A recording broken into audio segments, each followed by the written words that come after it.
Matagal nang may pagtingin si Laika sa binata. Hanggang sa isang gabing pagkalimot ay may namagitan sa kanila. Dahilan para ipakasal sila ng ama ng dalaga para iwas eskandalo. Anong sasapitin ng kamay ng dalaga sa asawang si Gerald? Gayong may iba itong minamahal. Handa ba niyang ilaban nag-asawa o magparaya? Magandang araw, Angels. Isa na namang buling full story ang nais kong ibahagi sa inyo na siguradong magbibigay kilig at inspirasyon sa bawat isa. Tunghayan natin ang kwento ni na Gerald at Laika. Pero bago tayo magpatuloy, kung bago ka pa lamang sa ating channel ay pakilike po ng ating video, paklik rin ang subscribe button, gayon din ang bell icon para lagi kayong updated sa mga parating ko pang uploads. Huwag mong isipin na porket nakuha mong apelido ko, makukuha mo ng puso ko. You're just a mistake and forced to live with Laika. Isang malaking pagkakamali na pagsisisihan mo habang buhay. Ang bawat salitang binitawan ni Gerald ay parang matatalim na bagay na nagpapasugat sa puso ni Laika.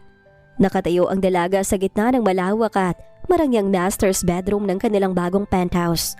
Pero pakiramdam niya ay nasa gitna siya ng isang masukal at madilim na hukay. Suot pa rin niya ang kanyang wedding gown, isang mamahaling disenyo na puno ng beads at lace. Pero sa paningin niya, tila ito isang mabigat na kadena na humihigpit sa kanyang pagkatao. Hindi ko ginusto ang nangyari nung gabing yun, Gerald. Pabulong na sagot ni Laika, pilit pinipigilan ang pagpiyok ng boses. Lasing tayo pareho. Hindi ko alam na doon hahantong ang lahat. At alam mo ang daddy, hindi niya papayagan na mapahiya ang pamilya natin. Ayaw niya ng iskandalo. Humakbang palapit si Gerald. Ang bango nito, amoy mamahaling woodsy perfume na may halong alak. Ay dating nagpapatibok ng puso ni Laika sa tuwa. Ngayon, nagdudulot ito ng kilabot. Hinawakan ni Gerald ang baba ni Laika nang may di matatawarang tiin. Pinuwersa itong tumingin ng diretso sa kanyang mga mata na nag-aapoy sa puot. Iskandalo? O baka naman ito talagang plano mo mula pa nung una? Saad ng binata. Ang kanyang mga labi ay nakakurba sa isang mapait na ngisi. Batagal mo na ako sinusundan, di ba? Alam ng buong mundo kung gaano mo ko kailangan. You've been pining for me since high school, playing the role of the sweet family friend. And now look at you. You finally got what you wanted. You're Mrs. Gerald Santiago. Bakit hindi ka ngumiti? Happy now? Gerald, nasasaktan ako. Bitawan mo ko. Pagmamakaawa ni Laika, habang ang mga luha ay nagsisimula ng pumatak sa kanyang pisngi. Nababasa ang kanyang makeup na dapat sana ay para sa pinakamasayang araw ng kanyang buhay. Mas masakit ang ginawa mo sa akin. Puliyaw ni Gerald sabay bitaw ng marahas, dahilan upang mapaatras si Laika at mapakapit sa dulo ng kama. Dahil sa'yo, nawala sa akin si Shaina. Babaeng totoong mahal ko. Babaeng dapat na suot ang gown na yan ngayon. Siya ang dapat na nandito. Hindi ikaw na isang desperadang babae. Kinuha ni Gerald ang kanyang tuxedo jacket at ang susi ng kanyang sports car sa ibabaw ng dresser. Wala siyang pakialam kung hating gabi na o kung hindi niya kasamang asawa sa unang gabi nila bilang mag-asawa. Saan ka pupunta? Gabi na, Gerald. Unang gabi natin bilang mag-asawa. Ano sasabihin ng mga magulang natin? Humahagulhol na tanong ni Laika. Pilit hinahabol ang asawa hanggang sa pintuan.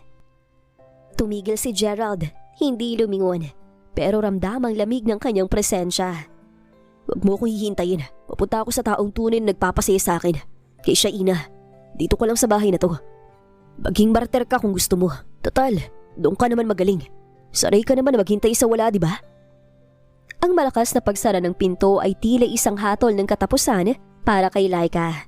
Napasandal siya sa pader at dahan-dahang napaupo sa malamig na sahig. Tiningnan niya ang diamond ring sa kanyang daliri. Nakintab, mahal, pero kasing lamig ng bato. 10 taon. 10 taon niyang minahal si Gerald mula sa malayo. Akala niya, ang gabing yun ang pagkakamali ay isang himala mula sa langit para mapansin siya nito. Ngunit ngayon, malinaw na sa kanya. Ang kasal na ito ay hindi isang panimula ng happily ever after, kundi ang simula ng kanyang madilim bilang asawa ng lalaking ang tanging hangad ay makita siyang nagdurusa. Habang nakaupo si Laika sa malamig na sahig ng kanilang silid, pilit niyang ipinipikit ang kanyang mga mata. Ngunit ang alaala ng gabing yon, ang gabing nagpabago sa takbo ng kanyang mundo, ay tila isang pelikulang paulit-ulit na naglalaro sa kanyang isipan. 3 buwan ang nakakalipas. Iyon ang kasal ng matalik nilang kaibigan na si Luis. Masaya ang lahat. Puno ng tawanan at pag-ibig ang hangin sa isang Marayang Garden Resort sa Tagaytay. Hindi inaasahan ni Laika na darating si Gerald dahil balita niya ay nasa ibang bansa ito kasama si Shaina. Ngunit nang magtama ang kanilang mga paningin sa gitna ng seremonya, tila tumigil ang pag-ikot ng mundo para sa dalaga. Suot ni Gerald ang isang navy blue suit na lalong nagpatingkad sa kanyang kakisigan. Si Laika naman, sa kanyang dusty rose na bridesmaid dress, ay hindi maiwasang lihim na humanga sa lalaking 10 taon na niyang pangarap. Pagdating ng reception, naging malaya ang daloy ng alak dahil sa bugso ng damdamin at sa sakit na makitang tila wala lang siya kay Gerald, naparami ang nainom ni Laika. Nakisabay siya sa mga tagay ng tequila kasama ang kanilang mga common friends. Ang bawat lagok ay tila pampamanhid sa pusong matagal nang naghihintay. Laika, tama na yan. Namumula ka na. Boses yun ni Gerald. Malalim, baritono, at may lakas ng otoridad. Kaya ko pa, Gerald. I'm celebrating, right? Pagmamaang maanga ni Laika, bagamat umiikot na ang paligid. Nang matapos ang party, halos hindi na makatayo si Laika. Hindi niya kayang hawakan ng manibela ng kanyang sasakyan. Doon nagpresenta si Gerald. Hindi kita hahayaang mag-drive sa ganitong kondisyon. May kinuha kong suit dito sa hotel ng resort. Doon ka muna magpahinga hanggang sa mahimasmasan ka. Inakay siya ni Gerald. Ang init ng palad nito sa kanyang bewang ay nagpalakas ng tibok ng puso ni Laika. Pagpasok sa loob ng hotel suite, ang lamig ng aircon na hindi sapat para palamigin ang tensyong namamagitan sa kanila. Uminom ka muna ng tubig. Utos ni Gerald habang tinatanggal ang kanyang kurbata. Ngunit dahil sa kalasingan at sa matagal ng kinikim-kim na pag-ibig, naging mapangahas si Laika. Hinawakan niyang kamay ni Gerald. Bakit hindi mo ko mapansin, Gerald? Bakit siya pa rin? Sa ilalim ng impluensya nag-alak at sa nakakalunod na bango ni Laika, tila bumigay din ang depensa ng binata. Ang titig ni Gerald ay naging madilim at puno ng init na hinaluan ng kalituhan. Isang halik ang nagsimula ng lahat. Isang mapusok at tila nagugutom na pagtatagpo ng kanilang mga labi. Sa gabing yun, sa loob ng suite na binalot ng katahimikan at bango ng mamahaling alak, ibinigay ni Laika ang lahat. Ang kanyang dangal, ang kanyang pagkatao, at ang kanyang kinabukasan. Akala niya, ang naganap na yon ay simula ng kanilang pag-iibigan. Hindi niya alam na yun palang magiging mitsa ng kanyang pagiging martir na asawa. Nagising na lamang siya kinabukasan na wala na si Gerald sa tabi niya. At pagkalipas ng ilang linggo, ang positibong resulta ng pregnancy test ang tuluyang bumasag sa kanyang tahimik na buhay. Dahilan upang pilitin sila ng kanyang ama na magpakasal upang takpan ang iskandalong idinulot ng gabing yon. Anong ibig sabihin ito, Laika? Isang buwan kang buntis! Ang boses na Don Alberto ay parang kulog na nagpatinig sa buong mansyon. Ibinato nito ang positive pregnancy test sa ibabaw ng mahogany desk. Ang galit sa mga mata ng ama ay hinaluan ng matinding pagkadismaya. Pinalaki kita ng maayos. Ibinigay ko ang lahat. At ngayon, bibigyan mo ko ng ganitong uri ng kahihiyan? Napaluhod si Laika sa harap ng kanyang ama.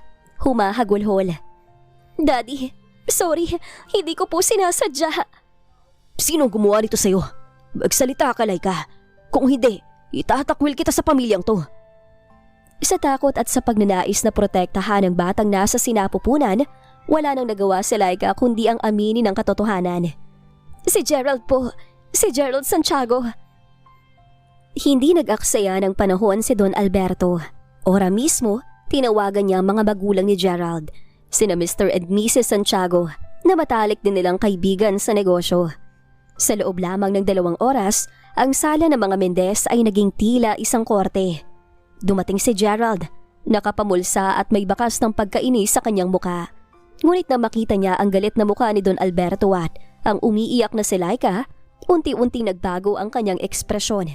Naging bato ito. My daughter is carrying your child, Gerald. Mariing pahayag ni Don Alberto habang nakatitig sa binata. Hindi ko hahayaang maging bastardo ang apo ko. At hindi ko hahayaang madungisan ang pangalan ng pamilya natin dahil lang sa ginawa mo. Sir, it was a mistake. Tangkang pagpaliwanag ni Gerald pero pinutol siya ng sariling ama. Shut up, Gerald! Alam mo nakataya rito. Ang merger ng ating mga kumpanya. Ang reputasyon natin. Magpapakasal kayo. Ngayong buwan din. But I love someone else. Alam niyo yan. Giit ni Gerald.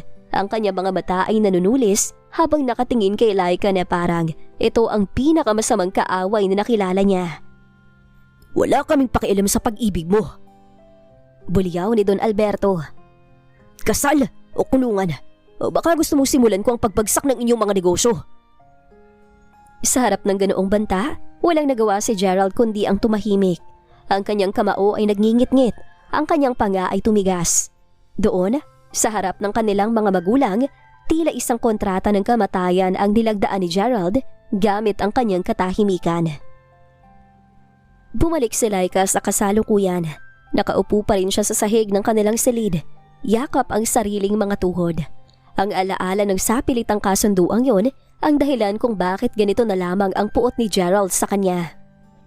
Kasal tayo, Gerald, pero bakit pakiramdam ko ay bilanggo ako sa sarili nating tahanan?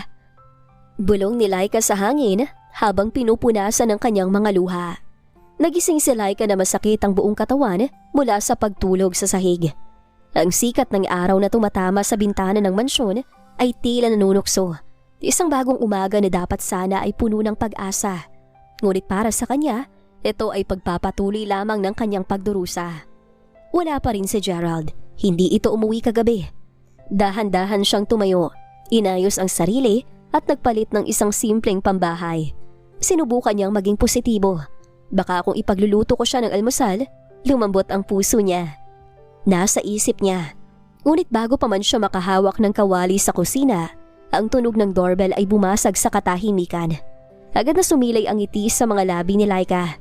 Si Gerald na kaya yan? Nakalimutan niya ba ang access card niya? Mabilis siyang naglakad patungo sa pinto at binuksan ito.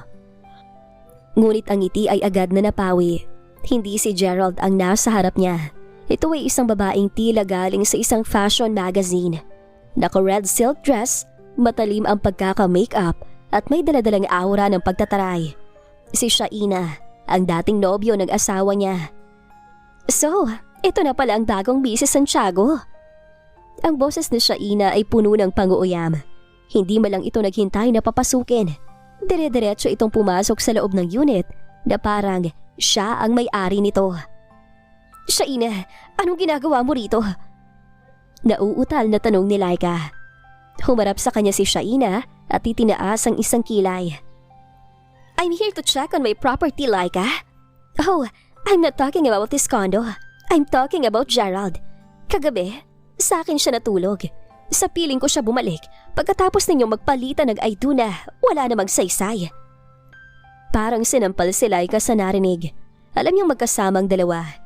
Pero ang marinig ang kumpirmasyon mula mismo sa bibig ng babae ay ibang uri ng sakit. Kasal na kami, Shaina. Respetuhin mo naman sana ang posisyon ko. Respeto? You stole him, Laika. Ginamit mo ang bata sa sinapupunan mo para itali ang lalaking hindi ka naman mahal. Singhal ni Shaina habang lumalapit sa kanya. Don't act like an angel. Alam nating dalawa na isa kang desperadang mga agaw. You're just a temporary vessel for his heir. But I am the one he comes home to. Eksakto namang bumukas ang pinto at pumasok si Gerald. Halatang pagod ito at amoy alak pa rin. Nanlaki ang mga mata niya na makita ang dalawang babae.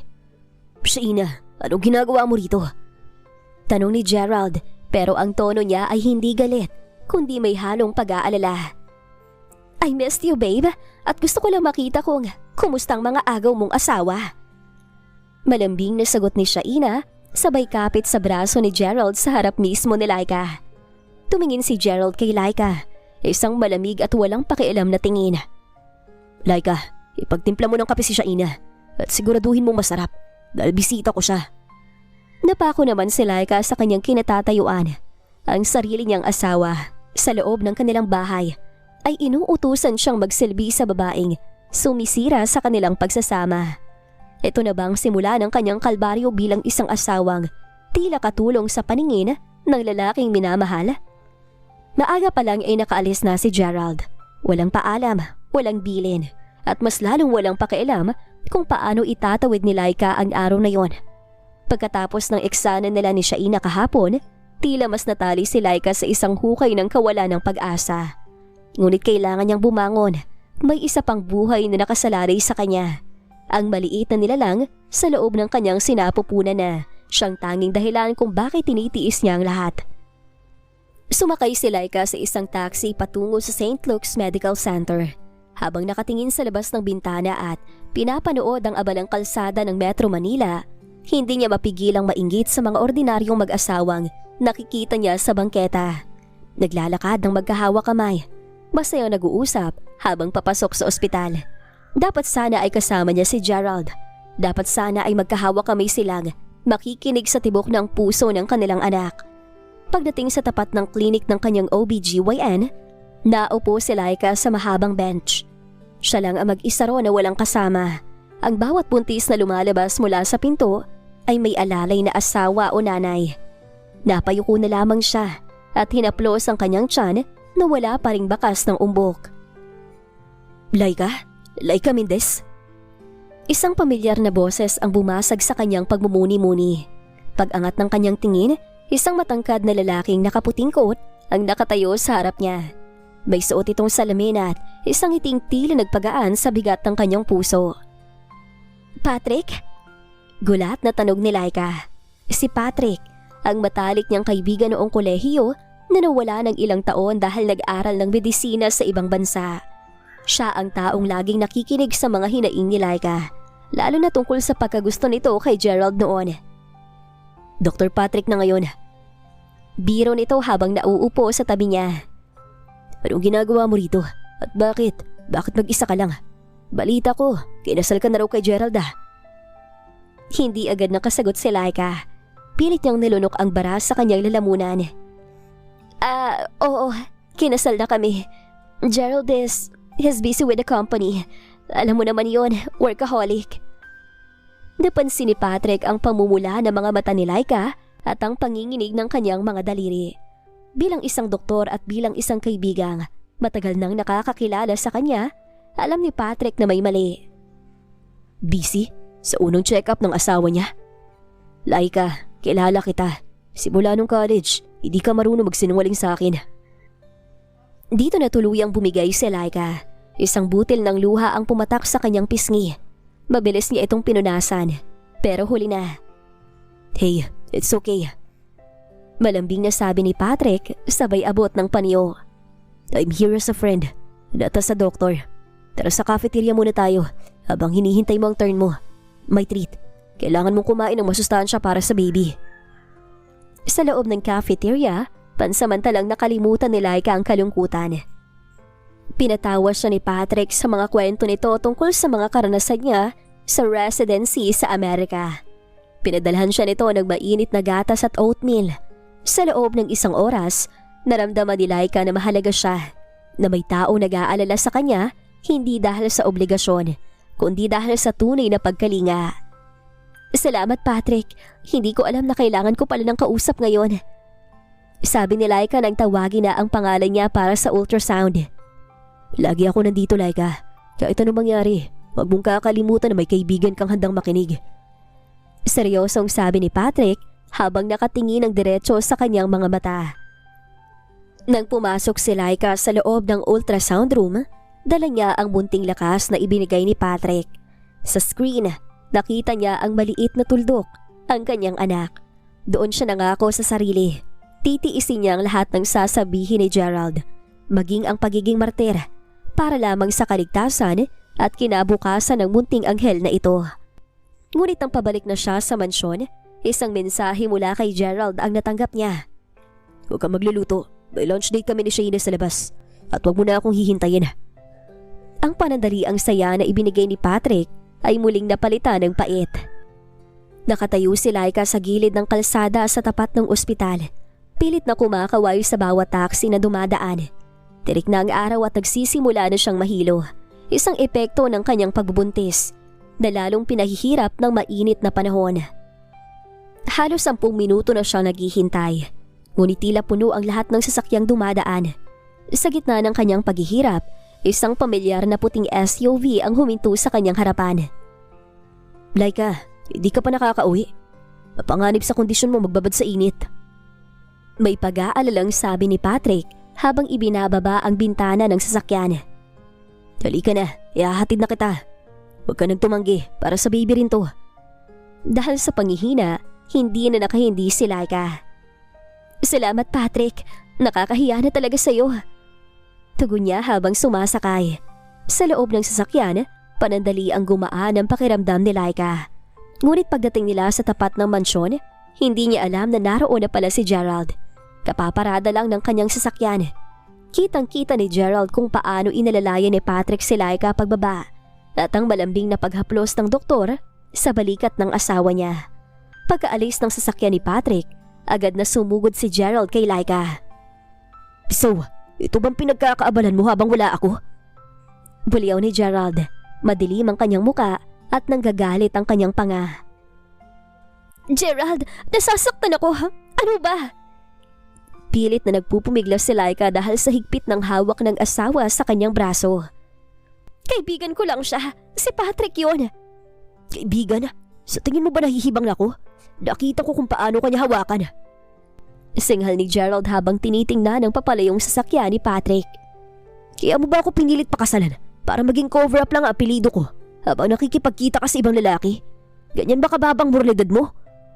Wala akong ginagawang masama. Siya lang ang nagmalasakit sa akin dahil mag-isa ako nagpunta sa check-up. Nasaan ka ba nung kailangan kita? Sigaw ni Laika. Ang kanyang mga luha ay muling naglandas. Isang mapait na tawa ang pinakawala ni Gerald. Hinila niya si Laika palapit sa kanya, sapat para maramdaman ng dalaga ang nag-aapoy na galit nito. Nakinig ka, Laika. Ayaw kitang makitang kasamang lalaking yun o kahit sinong lalaki. Hindi dahil mahal kita, kundi dahil asawa kita sa papel at ayaw kong magmukhang talunan sa harap ng ibang tao. Akin ka at hindi mo ko ipapahiya. Bakit ka ba nagagalit? Sabi mo, wala kang pakialam sa akin. Sabi mo kay Shaina ka na. Natigilan si Gerald, ngunit mas lalong humigpit ang hawak niya sa braso ni Laika. Wala nga akong pakialam sa'yo, pero akin ang batang dinadala mo. Huwag mo madungis-dungisan ang pangalan ko. Marahas niyang binitawan si Laika na halos matumba sa semento. Pumasok ka sa loob at mag-ayos dahil may dinner tayo kasamang family natin. At huwag susubukan na lumabas muli na wala akong pahintulot. Pumasok si Gerald sa loob ng lobby nang hindi malang nililingon ng asawa na humahagulhol na sa sakit at hiya. Sa kabila ng galit, may kung anong kumukurot sa puso ni Gerald na hindi niya maamin. Isang matinding selos na ayaw niyang kilalanin. Ang loob ng mansyon ng mga Santiago ay puno ng bango ng roast beef at mamahaling alak. Ngunit para kay Laika, ang hangin ay tila nakakasulok. Nakaupo siya sa tapat ng mahabang mesa, katabi si Gerald na kanina pa hindi bumibitaw sa pagkakahawak sa kanyang kamay sa ibabaw ng mesa. Isang hawak na mahigpit, hindi dahil sa pagmamahal, kundi bilang babala. Look at them! Nakangiting sabi ni Don Alberto habang nakataas ang baso ng wine. Sabi ko na nga ba, itong dalawang ito talaga ang nakatadhana. Kita nyo naman kung gaano sila kalambing sa isa't isa. Oo nga, Alberto. Sagot ng ama ni Gerald na si Mr. Leo Santiago. Gerald, iho, natutuwa ako at mukhang inaasikaso mo mabuti si Laika. Balita ko ay nagpunta na kayo sa unang check-up. Naramdaman ni Laika ang bahagyang pagtigas ng panga ni Gerald. Ngunit sa isang iglap, ngumiti ang binata. Isang ngiting kayang manlinlang ng kahit sino. Siyempre naman, Dad. Malambing ang boses ni Gerald habang bumaling kay Laika. Hinawi niya ang ilang hibla ng buhok sa mukha ng asawa. She's my world now. Kahit gaano ko kabisi sa opisina, sinisigurado kong nasa tabi niya ako. Right, sweetheart? Halos mabulunan si Laika sa sariling laway. Ang sweetheart na binitawan ni Gerald ay parang pait na dumadaloy sa kanyang pandinig. Tumango na lang siya at pilit na ngumiti. Oo, Gerald is very supportive. Palagi siya nagtatanong kung kumusta ang pakiramdam ko. Mabuti naman. Huwag ka magpapabaya, Laika. Yan ang unang apo namin. Gerald, huwag mo naman masyadong paguri ng asawa mo. Sabi ng ina ni Gerald. Biglang inakbayan ni Gerald si Laika at hinalikan ito sa noo sa harap ng lahat. Don't worry, ma'am. I treat her like a queen. Inaalalayan ko siya sa lahat ng bagay. Kahit sa pag-uwi galing sa ospital. Mariing hinigpitan ni Gerald ang hawak sa balikat ni Laika. Isang palihim na paalala tungkol sa nangyari kay Patrick kanina. Namilog naman ang mga mata ni Laika sa sakit pero nanatili siyang tahimik. Nga pala, kailan ang plano ninyong binyag paglabas ni baby? Tanong ni Don Alberto. Masyado pang maaga, Dad. Sagot ni Gerald habang nilalagyan ng pagkain ang plato ni Laika. Kumain ka pa, love. Kailangan niyo yan ng baby natin. Ayoko nagugutom mag-ina ko. Nagsandaling magtama ang paningin ni Laika at Gerald. Nakita ni Laika ang apoy ng puot sa likod ng mga mapanlinlang ng ngiti nito. Pagkatapos ng hapunan, nang makahanap ng pagkakataon sa kusina, hinarap ni Laika ang asawa. Hanggang kailan mo balak panindigan ng palabas na to, Gerald? Pabulong na tanong ni Laika. Ang mga bata ay puno ng luha. Hanggat hindi pa natatapos ang merger ng mga kumpanya natin. Malamig na sagot ni Gerald. Wala nang bakas ng lambing sa boses. Huwag kang assuming. Ginagawa ko lang to para sa pera at sa reputasyon ng pamilya ko. Paglabas natin ng bahay na to, balik tayo sa dati. Ikaw ang asawang martir at akong lalaking hindi mo makukuha. Kinabukasan, habang wala si Gerald sa mansyon, muling nabulabog ang mundo ni Laika. Isang malalakas na katok ang gumising sa kanya. At bago pa man niya mabuksan ang pinto, pumasok na si Shaina na tila isang nanggagalit na bagyo. Ang galing mo umarte, Laika. Akala mo ba hindi ko nalaman ang mga kaganapan sa dinner ninyo kagabi? Sigaw ni Shaina habang iwinawagayway ang kanyang cellphone na naglalaman ng mga litrato ni na Gerald at Laika na tila masayang mag-asawa. Hinalikan ka pa niya? Sweetheart? Love? Nakakasuka. Shaina, huwag kang manggulo dito. Mahinahon ngunit may halong takot na sagot ni Laika habang nakahawak sa kanyang tiyan. Huwag mo ko Shaina. Alam ko ang laro mo. Kinagamit mo ang batang yan para tuluyan mo makuha si Gerald. Biglang lumapit si Shaina at marahas na hinawakan ang balikat ni Laika. Pero tandaan mo to, hindi ako papayag na maging masaya ka. Kung akala mo iligtas ang posisyon mo dahil buntis ka, nagkakamali ka.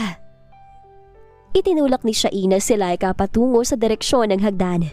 Hindi naman ito malakas, pero dahil sa hilo at pangihina ng dalaga, nawalan siya ng balanse. Shaina, please, ang baby ko! Pagmamakaawan ni Laika habang pilit na kumakapit sa pasamano. Wala akong pakialam sa batang yan. Isang balaking sagaba lang yan sa amin ni Gerald. Akmang itutulak muli ni Shaina si Laika nang biglang bumukas ang pinto at pumasok si Gerald.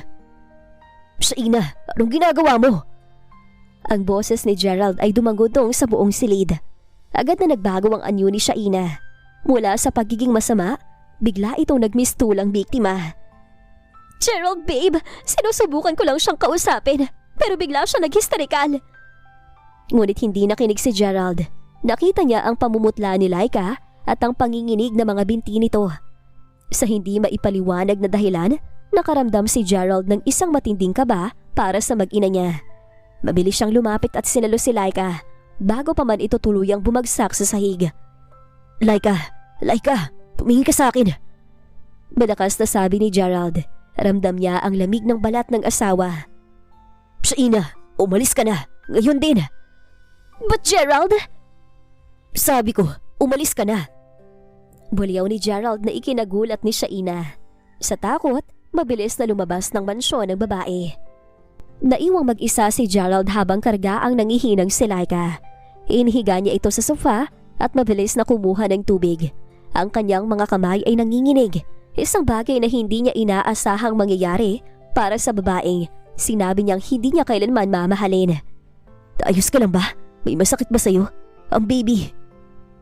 Sunod-sunod na tanong ni Gerald. Ang dating malamig at puno ng puot na mga mata ay napalitan ng tunay na pag-aalala. Bakit ka nag-aalala, Gerald? Sabi mo, mistake lang ang lahat ng to. Naghihinang bulong ni Laika habang tumutulo ang luha. Hindi nakasagot si Gerald. Nanatili lang siyang nakaluhod sa tabi ni Laika. Mahigpit na hawak ang kamay nito. Sa sandaling yon, napagtanto ni Gerald na kahit anong pait ang itinanim niya sa kanyang puso, hindi niya kayang baliwalain ang kaligtasan ng mag-ina niya. Ang proteksyong ibinibigay niya ay hindi na lang basta para sa merger ng kumpanya. Nagsisimula na itong maging personal. Mula nang mangyari ang insidente kay Shaina, nagkaroon ng kakaibang katahimikan sa loob ng mansyon. Napansin din ni Laika ang unti-unting pagbabago sa mga kilos ni Gerald. Mga pagbabagong kahit pilit itinatago ng binata sa likod ng kanyang seryosong muka, ay ramdam pa rin ng dalaga. Isang umaga, nagising si Laika na may tray ng pagkaing nasa bedside table. May sariwang prutas, gatas at mainit na lugaw. Wala si Gerald sa silid, pero narinig niya ang pagbukas-sara ng pinto ng banyo. "Kumain ka na." Malamig na bungad ni Gerald habang nag-aayos ng kurbata sa harap ng salamin. "Huwag mong isipin na special yan. Sabi lang ng doktor kailangan mong kumain ng tama para hindi ka mahilo. Ayaw ko lang na maulit yung nangyari nung nakaraan dahil istorbo sa trabaho ko." Napayuko si Laika at dahan-dahang kinuha ang kutsara. "Salamat, Gerald." Kahit ganoon ang pananalita ni Gerald, napansin ni Laika na hindi na ito umalis nang hindi sinisiguradong may nakahandang pagkain para sa kanya. Isang gabi pa nga ay nagising siyang bahagyang inaayos ni Gerald ang kumot niya. Nang magtama ang kanilang mga mata, agad na bumalik ang pagiging bato ng mukha ng asawa at mabilis itong tumalikod.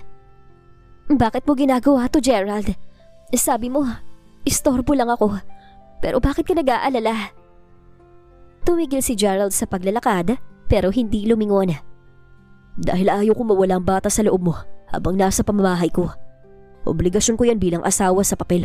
Huwag ka mag-isip ng kung ano-ano." Ngunit kinabukasan, napatunayan ni Laika na higit pa sa obligasyon ang ginagawa ng asawa. Habang nasa sala siya at nanonood, biglang dumating si Gerald na may dalang mga plastic. Ibinagsak niya ito sa harap ni Laika. "Ano to?" Takang tanong ng dalaga. "Mga bitamina at mga libro tungkol sa pagbubuntis." Sagot ni Gerald habang nagkukunwaring abala sa kanyang cellphone. "Ibinigay lang yun ng sekretary ko. Sabi ko itapon na lang, pero dinala ko na rito. Baka sakali magamit mo." Alam ni Laika na nagsisinungaling si Gerald. Ang mga libro ay bago at halatang pinili ng maigi dahil tungkol ito sa first-time mothers. Hindi rin nakaligtas sa pansin ni Laika na tuwing gabi, imbes na lumabas at makipagkita kay Shaina, ay mas pinipili na ni Gerald na manatili sa study room ng mansyon. Minsan, nahuli ni Laika si Gerald na nakatitig sa kanyang tiyan habang natutulog siya sa sofa. Ang tingin nito ay hindi puno ng puot, kundi ng pagkalito at bahagyang kuryosidad. Ngunit sa tuwing magkakaroon ng pagkakataong magkalapit sila, laging bumabakod si Gerald. Gagamitan siya ng matatalim na salita para lamang itago ang lumalambot niyang damdamin. "Gerald, kung gusto mo, pwede nating pag-usapan ang pangalan ng baby." Mungkahi ni Laika isang hapon habang nagmemeryenda sila ng tahimik. "Saka na yan, marami pa akong inaasikasong papeles sa opisina." Sagot ni Gerald sabay tayo. "At huwag ka masyadong umingiti sa akin. Hindi dahil inaalagaan kita ay ibig sabihin ay mahal na kita. Huwag kang assuming." Masakit pa rin, pero may ngiti na sa labi para kay Laika. Ang makitang hindi na siya sinasaktan ni Gerald emotionally ay isang malaking hakbang na.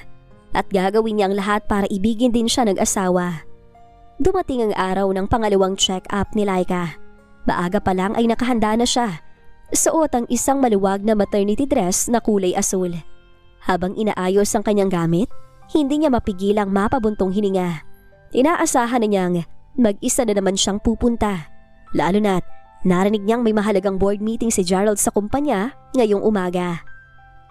"Andito lang ang mami, anak." Bulong ni Laika sa kanyang tiyan habang nakatingin sa salamin. Lalabas na sana siya ng pinto nang biglang bumukas ito. Inakala niyang may nakalimutan lang si Gerald. Ngunit lakang gulat niya nang makitang nakatayo ang asawa roon. Tinatanggal ang kanyang suit jacket at tanging naka-white polo na lang na nakatupi ang mga manggas. "Saan ka pupunta?" Tanong ni Gerald, bagamat alam naman niya ang sagot. "Sa ospital, Gerald. Check up ko ngayon. Huwag ka mag-alala. Kukuha na lang ako ng Grab." "I'll drive you." Maikling sabi ni Gerald sabay kuha ng susi sa counter. Nanlaki ang mga mata ni Laika. Pero, di ba may board meeting ka? Sabi mo kanina sa tawag, napaka-importante niyon. Bahagyang nag-iwas ng tingin si Gerald ay tila naging abala sa pag-aayos ng kanyang relo. Schedule ko na lang. Tara na, ayoko naghihintay sa parking. Sa loob ng sasakyan, tahimik lang sila pero hindi na ito ang katahimikang puno ng tensyon. Sa gitna ng traffic, napansin ni Laika na paminsan-minsan ay sumusulyap si Gerald sa kanyang tiyan. Pagdating sa ospital, hindi lang siya inihatid ni Gerald sa tapat. Pumasok ito sa loob at naupo sa tabi niya sa waiting area. Nang tawagin ang pangalan ni Laika, sumunod si Gerald sa loob ng ultrasound room. Doon, sa harap ng monitor, narinig nila ang mabilis at malakas na tibok ng puso ng sanggol. Nakita ni Laika kung paano natigilan si Gerald. Ang mga mata ng binata ay nakatitig sa screen at sa unang pagkakataon, nakita ni Laika ang paglambot ng anyo ng asawa. Tila nawala ang lahat ng galit at pait sa bawat tibok na naririnig nila. That's the heartbeat? Mahinang tanong ni Gerald sa doktor. Yes, Mr. Santiago. Napakalakas at napaka-healthy ng baby ninyo. Nakangiting sagot ng doktor. Baby, andito ang daddy. Behave ka lang dyan, okay? Nakangiting saad ni Gerald na nagpangiti kay Laika. Paglabas ng ospital, tila naging ibang tao si Gerald. Inilalayan niya si Laika sa pagsakay na parang isang babasaging kristal. Pagdating sa bahay, dahil sa labis na tuwa, napagpasyahan ni Laika na ipagluto si Gerald ng paborito nitong sinigang na hipon at maghanda ng sariwang prutas. Gerald, heto ang pagkain mo. Salamat sa pagsama sa akin kanina. Sobrang laking bagay niyon para sa akin at para sa baby. Sabi ni Laika habang inilalapag ang pagkain sa study table ni Gerald. Sabi ko naman sa'yo, dahil obligasyon to. Pagmamatigas pa rin ni Gerald pero hindi niya maitago ang pag-atake ng gutom nang maamoy ang masarap na luto ng asawa. Nang lumabas si Laika ng silid, dahan-dahang kinuha ni Gerald ang kutsara. Humigop siya ng sabaw at isang tipid ng ngiti ang sumilay sa kanyang mga labi. Masarap ang pakiramdam na may nag-aalaga sa kanya. Isang bagay na matagal na niyang ipinagkakait sa sarili dahil sa pride. Hindi man niya maamin, ang pagiging maasikaso ni Laika ay unti-unting bumubura sa pader na itinayo niya sa pagitan nilang dalawang mag-asawa. Hindi nakaligtas sa mga mata ni Shaina ang balita tungkol sa pagbabago ni Gerald. Sa pamamagitan ng isa sa mga tauhan sa ospital na binayaran niya, nalaman niyang hindi lang basta inihatid ni Gerald si Laika. Pumasok ito sa loob, nakinig sa tibok ng puso ng bata at tila naging isang mapagmahal na ama at asawa. Ang impormasyong ito ay parang apoy na sumunog sa natitirang katinoan ni Shaina. Hindi ko hahayaang maging masayang babae na yan. Sigaw ni Shaina sa loob ng kanyang kondo habang ibinabato ang baso ng wine sa pader. Akin si Gerald, ako ang mahal niya. Dahil sa matinding selos at desperasyon, isang mapanganib na plano ang nabuo sa isip niya. Tinawagan niya si Gerald at nagkunwaring tatapusin ang sarili. Gerald, hindi ko na kaya. Sobrang sakit na makita kang kasama siya. Uminom ako ng maraming gamot. Baka ito ng huling pagkakataon na marinig mo ang boses ko. Nagpanik si Gerald. Sa kabila ng unti-unting paglambot ng puso niya kay Laika, ang pinagsamahan nila na Shaina ng ilang taon ay hindi basta-basta mabubura. Shaina, huwag mong gagawin yan. Lasang ka, pupunta ako. Huwag na, huli na ang lahat. Pag-arte ni Shaina sabay baba ng telepono. Dali-daling kinuha ni Gerald ang kanyang susi. Paalis na sana siya nang harangin siya ni Laika sa pinto. Gerald, saan ka pupunta? Gabi na at sabi mo sabay tayo magdi-dinner. Emergency Laika, si Shaina, may nangyari sa kanya. Saad ni Gerald. Muli, bumalik ang bagsik sa kanyang mga mata. Ang pag-aalalang dati ay para lamang sa asawa ay naagaw muli ng dati niyang kasintahan. Gerald, please, baka gawa-gawa lang niya yung para paghiwalayin tayo. Pagmamakaawa ni Laika, humawak siya sa braso ng asawa. Huwag kang umalis, masama ang pakiramdam ko. Bitawan mo ko, Laika. Buhay ang nakataya rito, huwag kang maging selfish. Marahas na itinabig ni Gerald ang kamay ni Laika at mabilis na lumabas. Dahil sa lakas ng pagkakatulak at Sa biglang stress, naramdaman ni Laika ang isang matinding kirot sa kanyang puson. Napaupo siya sa sahig, sapu ang kanyang tiyan. Gerald, ang baby! Bulong niya, pero malayo na ang sasakyan ng asawa. Samantala, pagdating ni Gerald sa unit ni Shaina, laking gulat niya na makitang maayos ang babae. Nakasuot ito ng isang mapanuksong damit at may hawak na baso ng alak. Walang gamot, walang banta ng katapusan. Surprise, babe! Nakangising sabi ni Shaina. I knew you'd come. Hindi mo naman talaga kayang tiisin ang tunay mong mahal, di ba? Nanginig sa galit si Gerald. Pinaglalaroan mo ba ako, Shaina? Sinabi mong uminom ka ng gamot. I had to. Kailangan kong malaman kung sino ang pipiliin mo. At heto ka, iniwan mong buntis mong asawa para sa akin. Lumapit si Shaina at niyakap si Gerald. Aminin mo, Gerald, ako pa rin ang gusto mo. Yung sa kanila, obligasyon lang yun. Ngunit bago pa man makasagot si Gerald, tumunog ang kanyang cellphone. Isang tawag mula sa security ng kanilang kondo. Sir Gerald, si Mamalaika po. Isinakay po sa ambulansya. Tuguan po siya na makita namin sa lobby. Parang binuhusan ng malamig na tubig si Gerald. Ang mukha ni Shaina na kanina ay tila maganda sa kanyang paningin ay biglang naging nakakasuka.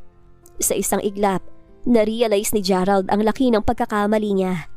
Ang desperadong move ni Shaina ay hindi lang naglalagay kay Laika sa panganib, kundi tuluyang bumasag sa tiwalang sinisimulan palang buuin ni Gerald. Ang amoy ng antiseptic at ang nakakabinging katahimikan ng hallway ng ospital ay tila nagpapabigat kay Gerald. Paulit-ulit na naglalaro sa kanyang isipan ang itsura ni Laika bago siya umalis. Ang namumutlang mukha nito, ang pagmamakaawa sa kanyang mga mata, at ang marahas na pagtabig niya sa kamay ng asawa. Nasaan ang anak ko? Gerald! Nasaan si Laika? Isang malakas na sigaw ang bumasag sa kanyang pagmumuni-muni. Dumating si Don Alberto, kasunod ang mga magulang ni Gerald. Hindi pa man nakakasagot ang binata, ay isang mabilis na sampal ang dumapo sa kanyang pisngi. Ang lakas niyon ay nagpadugo sa gilid ng kanyang labi. Pero hindi gumanti si Gerald, nanatili lang siyang nakayuko. Pinagkatiwala ko sa iyong anak ko dahil akala ko ay lalaki kami paninindigan. Galit na bulyaw ni Don Alberto habang nanginginig ang mga kamay nito. Sinabi sa akin ng security, iniwan mo siya mag-isa para puntahan ang babaeng yun. Sa gitna ng maselang pagbubuntis ni Laika, nagawa mo yun? I'm sorry, Dad. I thought it was an emergency. Mahinang sagot ni Gerald. Ang boses ay puno ng pait. Emergency? Ang tanging emergency dito ay ang pagiging irresponsable mo. Sabat ng sariling ama ni Gerald. Kung may mangyaring masama kay Laika at sa apo ko, Gerald, kalimutan mo ng anak kita. Hindi kita mapapatawad. Lumabas ang doktor mula sa emergency room at tila tumigil ang paghinga ni Gerald. Mabilis siyang lumapit. Ang kanyang puso ay tambol sa kaba. Doc, how is she? Ang baby ko, si Laika. Tanong ni Gerald. Ang kanyang boses ay nanginginig. Isang emosyon ngayon lamang niya naramdaman ng ganito katindi. Masyadong mataas ang blood pressure ni Laika dahil sa matinding stress. Muntik nang mawala ang baby. Pero nagawa naming stabilize ang kondisyon niya. Pero kailangan niya ng absolute bed rest. Walang stress, walang gulo. Ang bata ay ligtas na ngayon, pero nasa critical pa rin yugto. Nakahinga ng maluwag si Gerald, pero ang bigat sa kanyang puso ay hindi nawala. Nang payagan siyang pumasok sa ICU room, nakita niya ang asawa na natutulog. Lumapit si Gerald at dahan-dahang hinawakan ng malamig na kamay ni Laika. Sa unang pagkakataon, ang mga luha ni Gerald ay pumatak. Laika, I'm so sorry. Patawarin mo ko. Hindi dapat kita iniwan. Patawarin niyo ako ng baby natin. Ngayon lang na-realize ni Gerald kung gaano siya naging bulag. Ang babaeng nasa harap niya ang tunay na nagmamahal sa kanya. Ang nagtitiis sa lahat ng kanyang kamalian. Habang ang babaeng binalikan niya ay handang manakit para lamang sa sariling kapakanan. Hinaplos ni Gerald ang tiyan ni Laika. Huwag kang bibitaw, love. I promise, hindi ko na kayo iiwan. Hindi ko na hahayaang masaktan pa kayong muli. Bulong niya sa gitna ng paghikbi. Isang desisyon ang gagawin niya. Handa na siyang itama ang lahat para sa kanyang pamilya. Handa na siyang maging ama at asawa kay Laika. Kung bibigyan pa siya ng pagkakataon ni Laika, ay gagawin niyang lahat para mabuo sila at si Shaina ay bahagi na lamang ng kanyang nakaraan. Dahan-dahang iminulat ni Laika ang kanyang mga mata. Ang unang sumalubong sa kanya ay ang maputing kisame at ang amoy ng gamot na nagpabalik sa kanya sa alaala ng malakas na pagsasara ng pinto ni Gerald. Bago siya mawala ng malay, agad niyang hinawakan ang kanyang tiyan. Ang kaba sa kanyang puso ay tila magwawala hanggang sa maramdaman niya ang marahang paggalaw sa loob. Gising ka na pala. Isang pamilyar na boses ang narinig niya mula sa gilid ng kama. Lumingon si Laika at nakita niya si Gerald. Hindi ito ang Gerald na laging malinis at maayos. Magulo ang buhok nito. May itim sa ilalim ng mga mata at suot pa rin ang gusot na polo mula noong isang gabi. Sa tabi nito ay may maliit na planggana ng tubig at bimpo. Gerald? Mahinang tawag ni Laika. Ang kanyang boses ay tuyo at paos. Agad na tumayo si Gerald at inilalayan siyang uminom ng tubig. Dahan-dahan lang, Laika. Sabi ng doktor, huwag ka munang biglang gagalaw. Kamusta ang pakiramdam mo? May masakit ba sa'yo? Imbes na sumagot, inalis ni Laika ang kanyang kamay sa pagkakahawak ng asawa. Ang lamig ng kanyang pakikitungo ay tila isang malakas na sampal kay Gerald. Bakit ka pa narito? Diba, sabi mo, buhay ang nakataya kay Shaina? Kamusta siya? Buhay pa ba siya? Yumuko si Gerald. Ang kanyang mga balikat ay tila bumagsak sa bigat ng kahihiyan.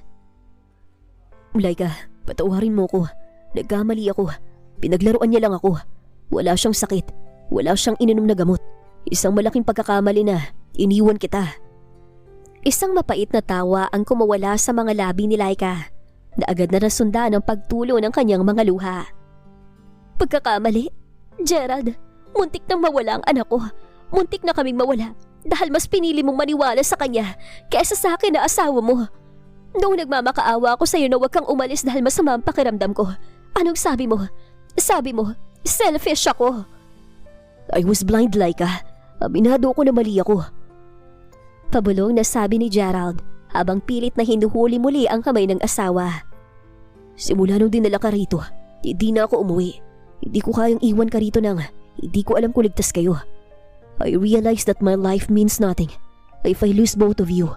I'm really sorry, Laika. Please give me another chance. Tumingin ng diretso si Laika sa mga mata ni Gerald. Nakikita niya ang katapatan, ang pagsisisi at ang takot. Ngunit sapat na ba yun para magtiwala muli siya? Gerald, mahal kita. Alam mo yan, 10 taon ako naghintay. 10 taon ako naging anino mo. Pero nung nakita ko ang sarili ko sa sahig, dugo ang mag-isa habang ikaw ay tumatakbo patungo sa kanya. May nagbago sa loob ko. Hindi ko na kayang maging martir pa para sa sarili ko. Ngayon, nanay na ako at ang priority ko ay ang bata. Hindi ang lalaking paulit-ulit akong dinudurog. Anong ibig mo sabihin? Gusto ko munang lumayo. Paglabas ko rito, uuwi muna ako kay Daddy. Hindi ko muna kayang tumingin sa iyo nang hindi naaalala yung sakit. Kailangan kong protektahan ang puso ko para maprotektahan ko ang bibi natin. Parang gumuho ang mundo ni Gerald sa narinig. No, Laika, please, give me one more chance. Dito ko lang sa mansyon. Ako nga alis kung gusto mo. Basta masigurado ko lang na maayos ang lagay niyo ng anak natin. Hindi, Gerald. Ang desisyon ko ay para sa ating lahat. Kung totoo ang pagsisisi mo, hayaan mo muna akong huminga. Hayaan mo muna akong mahanap ang sarili ko na hindi na nakadepende sa pag-ibig mo. Tumalikod si Laika at pumikit. Hudyat na tapos na ang usapan. Naiwan naman si Gerald na nakatayo sa gitna ng silid. Ngayon niya naramdaman ang labis na pagsisisi, ang tunay na pait, ang mawala ng isang taong hindi mo pinahalagahan hanggang sa huli na ang lahat. 1 linggo na ang nakalipas mula nang lumabas si Laika sa ospital. At gaya ng kanyang desisyon, bumalik siya sa mansyon ng kanyang ama. Ang malawak at tahimik na silid niya noong dalaga pa siya ang naging kanlungan niya.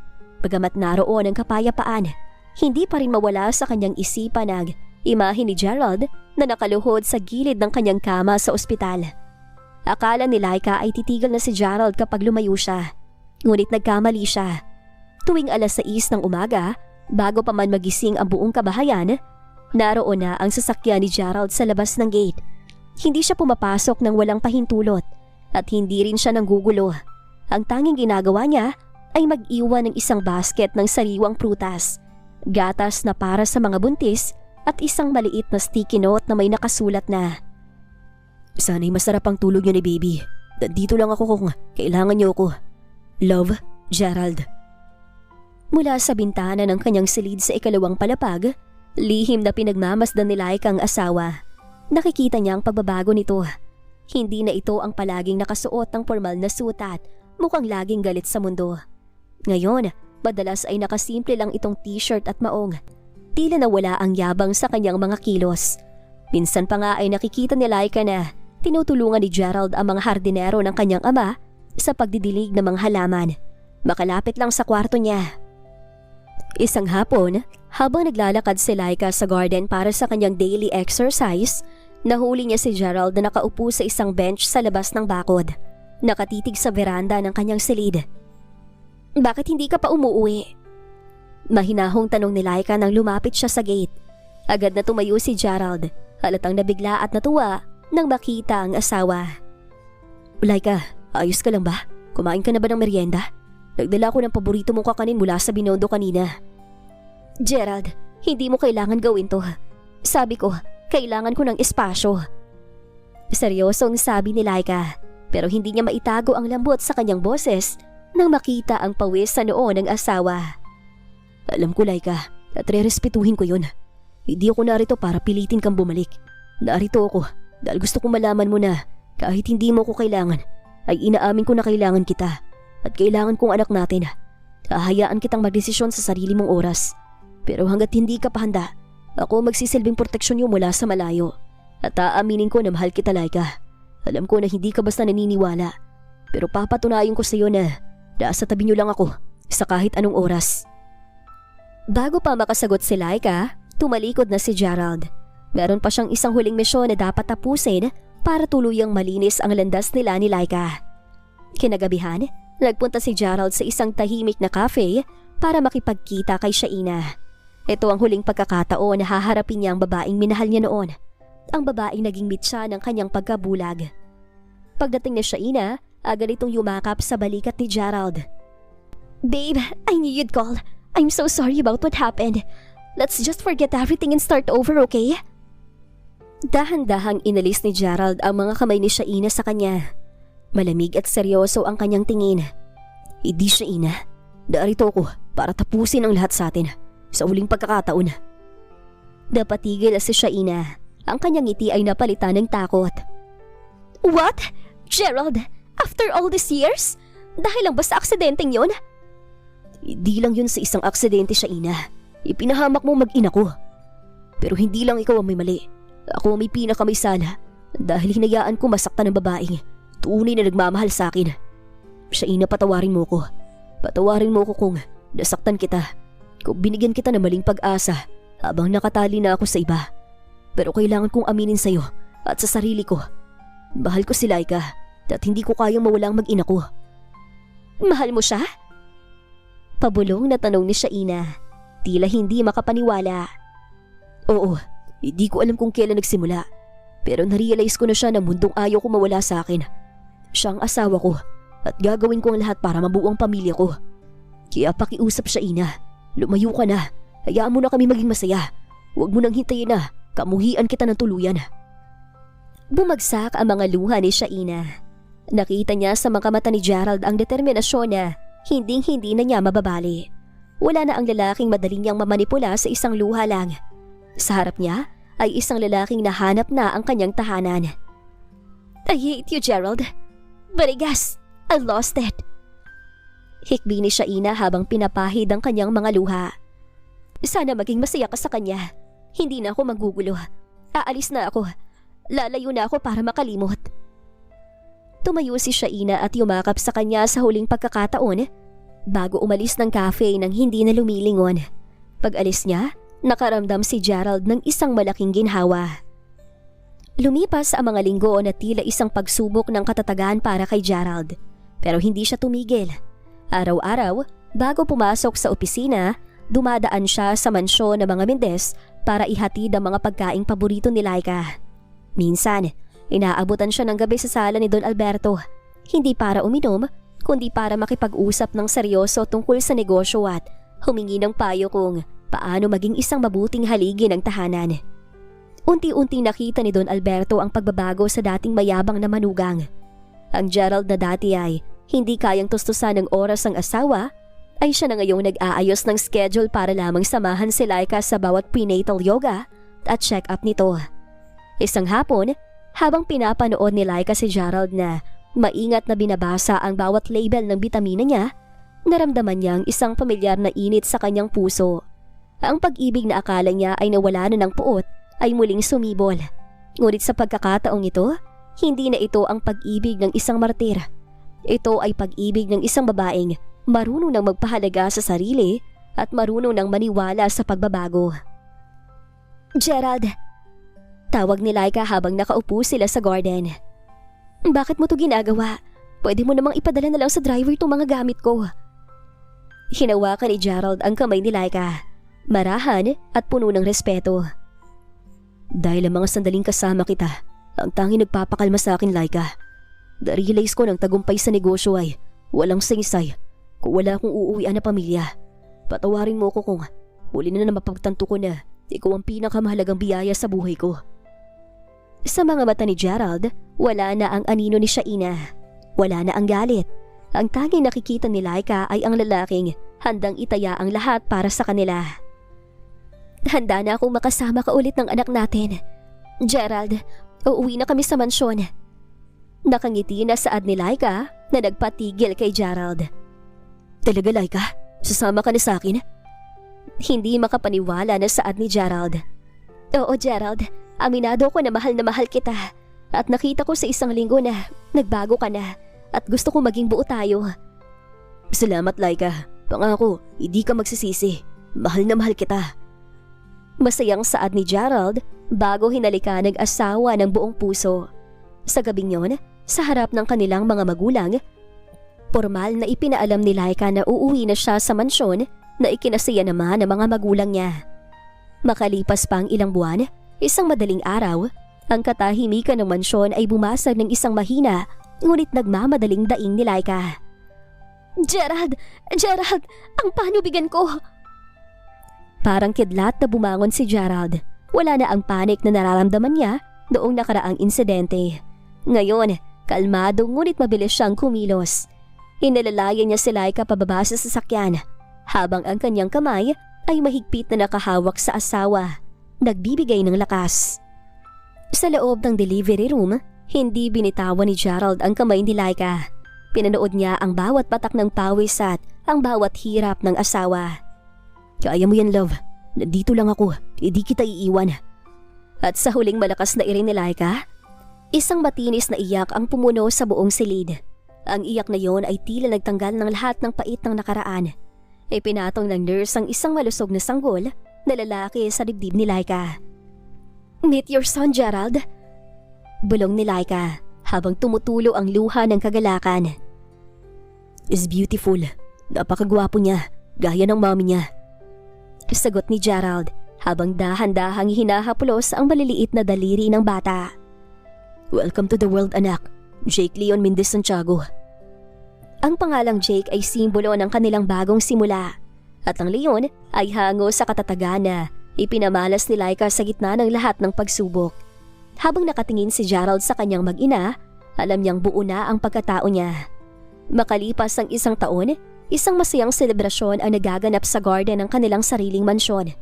Unang kaarawan ni Jake Leon, nakasuot ang bata ng isang maliit na tuxedo habang masayang hinahabol ang mga lobo sa paligid. Dumating ang mga kaibigan nila, kabilang si Patrick, na ngayon ay masayang binabati ang mag-asawa. Sabi ko sa iyo, Laika, deserve mo ang maging masaya. Salamat, Patrick. Salamat sa pagiging kaibigan mo noon hanggang ngayon. Sagot ni Laika habang nakasandal sa balikat ni Gerald. Lumapit si Gerald at inakbayan ang kanyang asawa. Thank you, Patrick, for taking care of her when I wasn't there. But don't worry, hindi ko nahahayaang mangyari uli yun. Nagtawanan ng lahat. Sa isang sulok, nakita ni Laika ang kanyang daddy Alberto na masayang kalaro si Jake Leon. Ang lahat ay nasa tamang lugar na. Wala na si Shaina sa kanilang buhay. Balita nila ay naninirahan na ito sa ibang bansa at may sarili na ring buhay. Nang kumagat ang dilim at matapos ang party, naiwang mag-isang mag-asawa sa veranda habang mahimbing na natutulog si Jake sa kanyang nursery. Salamat Gerald, salamat sa hindi pagsuko sa akin kahit na itinalikod ko ng sarili ko sa iyo. Akong dapat magpasalamat, Laika. Salamat sa pagiging martir mo noon. Dahil kung hindi, dahil sa pasensya mo, hindi ko makikita kung gaano ko kapalad na ikaw ang naging asawa ko. You are my wife, my queen, and the mother of my son. Hindi ko nasasayangin ang pagkakataong ito. Sa ilalim ng liwanag ng buwan, isang matamis na halik ang naging selyo ng kanilang pangako. Ang kwento ng The Martyr Wife ay natapos na. Dahil sa puntong ito, wala nang martir. Mayroon na lamang dalawang pusong nagmamahalan, nagpatawad, at handang harapin ang bukas ng magkasama. At dito na po nagtatapos ang kwento ni Laika at Gerald. Sana ay muli ninyo kong samahan sa mga full story na nais kong ibahagi sa inyo. Maraming salamat po!